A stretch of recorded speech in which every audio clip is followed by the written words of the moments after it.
어떤 분들은 치실을 쓰지 말라던데 여러분들은 치실을 쓰시나요?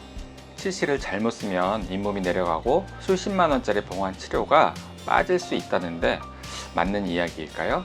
안녕하세요. 치카치카 닥터치카 정유진입니다. 요즘엔 유튜브 등에서 치과 의사들이 여러 구강 건강 관련에 대해서 다양한 말씀들을 많이 하고 계신 것 같습니다. 그런데 유튜브를 보다 보니 치실을 쓰지 않아도 된다고 하는 분들이 있더군요.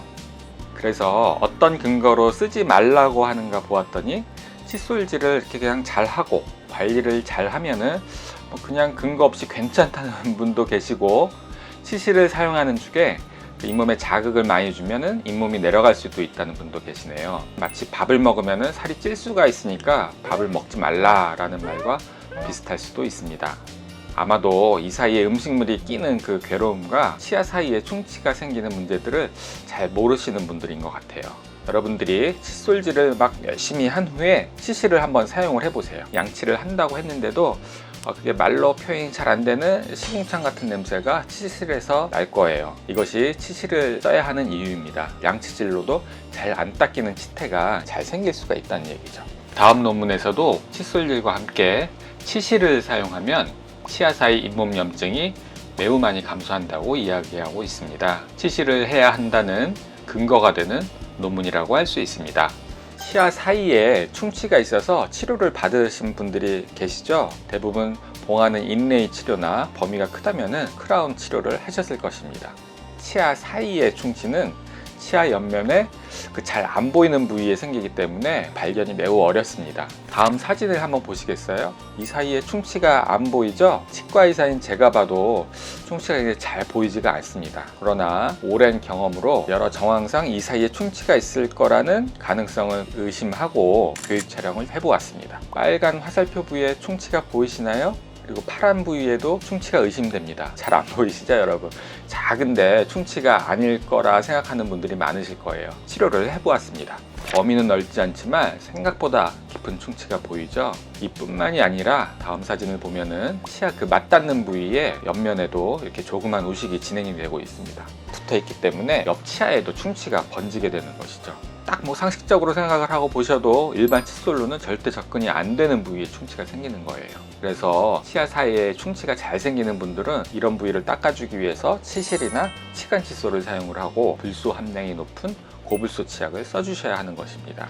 치아 사이 충치는 발견이 어려울 뿐더러 충치 치료 시에 붙어있기 때문에 접근을 할 수가 없거든요. 그래서 간단히 떼올 수가 없고 치아 윗부분부터 깎아내서 치료를 하게 됩니다. 치료의 범위가 커지고 본을 떠서 치료를 하는 인레이나 크라운을 씌워야 되는 경우가 많이 생기게 되겠죠. 신경이랑 가깝기 때문에 신경 치료를 해야 될 확률도 높아지게 됩니다. 아래부는 이미 충치가 많이 진행되어 있는 상황이에요. 보기만 해도 좀 마음이 심란하죠. 여기서 잠깐 이렇게 치아 옆면을 봉한 경우에 치실을 하지 말거나 조심히 하라는 분들이 계세요. 그 이유가 치실을 위아래로 하고 이렇게 빼내다가 수십만 원짜리 치료한 인레이가 빠지거나 깨질 수 있다는 논리이죠.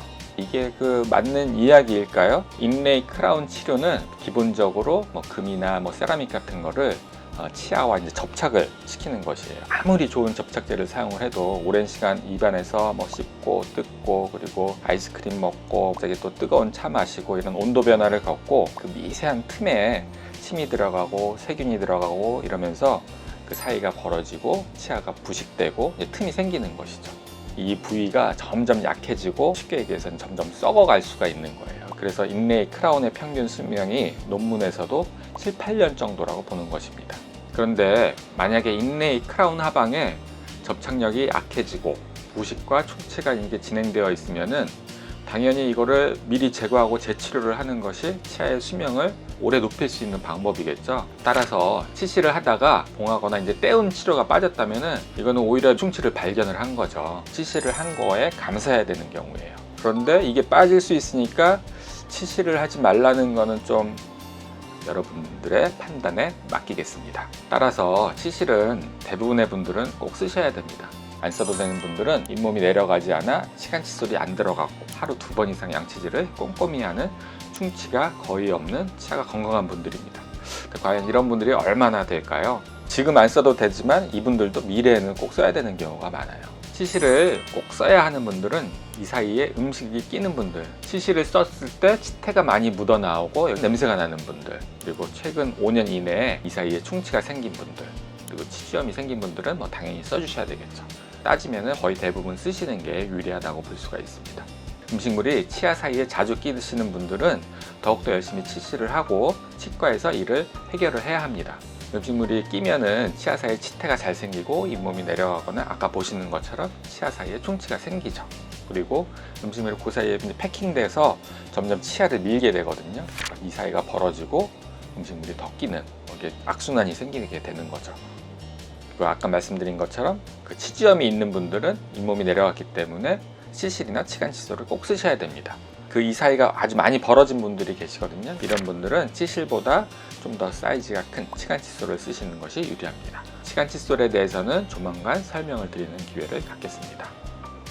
논문에는 floss or die라는 말도 있습니다. 치실을 안 써서 치태가 입안에 계속 남아있다면 치태의 세균 때문에 뇌졸중, 조산, 치매 등 전신질환이 생겨서 죽을 수도 있다는 그런 무시무시한 이야기이죠. 이렇듯 여러분들도 칫솔질 뿐만이 아니라 치실을 잘 쓰셔서 건강한 치아와 잇몸을 유지하시길 바랍니다. 다음번에는 치실하는 방법, 그리고 다양한 치실, 그리고 그 밖에 치실에 대한 궁금증에 대해서 말씀드리겠습니다. 구독과 좋아요를 눌러주시면 여러분의 치아가 반짝반짝 빛날 거예요. 잘 들어주셔서 감사합니다.